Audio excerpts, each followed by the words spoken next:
Ranging interview with CNN's Anderson Cooper. Hillary Clinton opened up about the election, the fired FBI director James Comey, President Trump and Russia, the Electoral College, and so much more. The rhetoric was hot. I call it a cry from the white nationalist gut. You were wishing you were anywhere else but there. Anywhere else, Bali maybe. The more important lessons that will affect our democracy going forward are not about him and his investigation. He, I think, forever changed history, but that's in the past. I'm convinced there was communication.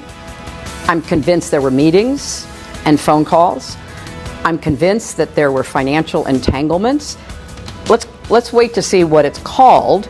I'm convinced that there was something going on. This was a highly sophisticated influence operation. I believe it did affect people's votes. You think it cost you votes? I think it cost me votes. They took the word pizza out of one of John Podesta's emails and said that he and I were running a child trafficking ring in a poor little pizza parlor in Washington. It sounds absurd. Millions of people were exposed to that. I didn't hear about it for days because it was so inconsequential to both of them. And then when I heard about it, I didn't really think much of it. Do you give absolution to those who didn't vote, to women who didn't vote? No, I don't. Look, when it first started happening, it was so soon after the election, and the election was so bizarre and close. It was hard for me to comfort somebody who was coming to me and saying, oh, I wish I'd done more, or I'm sorry I didn't vote.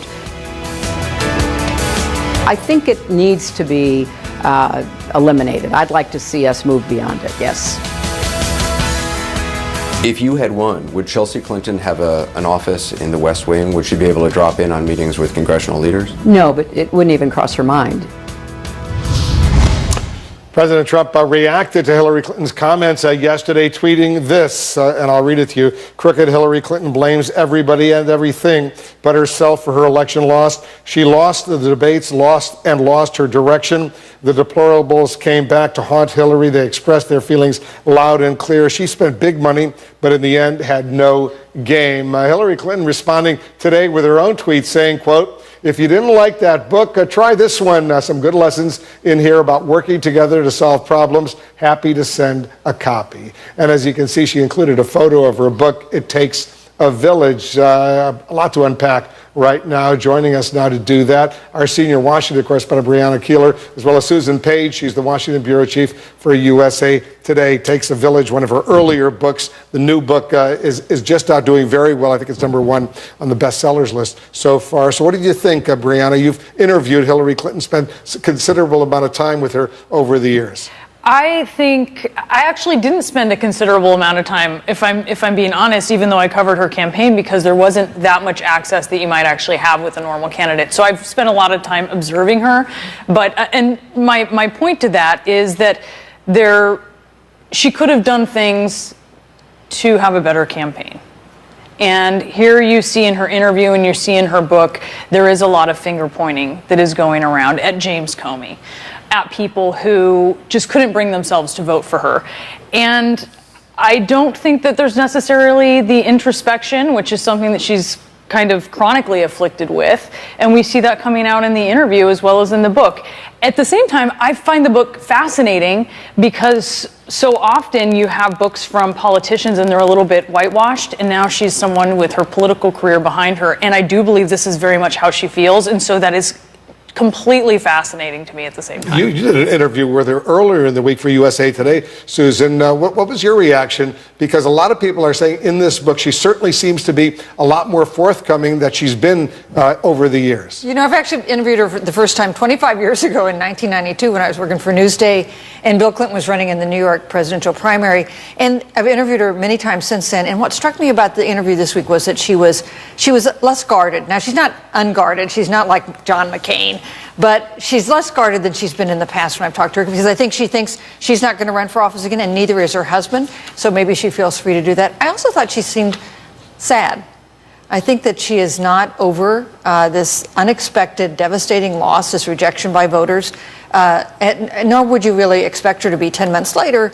an election that right until the time the returns came in, she thought she was going to be the next president. And she is deeply wounded. I mean, she's mourning the loss in a way, right? Because I think of having interviewed her at the beginning of the campaign, right after she declared her candidacy, or a couple months afterwards.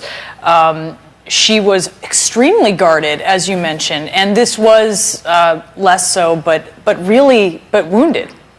Yeah, I mean, you can sense, and correct me if I'm wrong, at least my impression is she still wakes up every morning and says to herself, did I really lose this election? I thought, everybody thought it was a done deal for her. And also, did I lose to this man? She told me that it would be, she thought, less crushing if she had lost to someone for whom she had more respect. She did tell me, though, that she initially was having a lot of dreams about the election, and that has finally stopped. I'm sure that's a relief.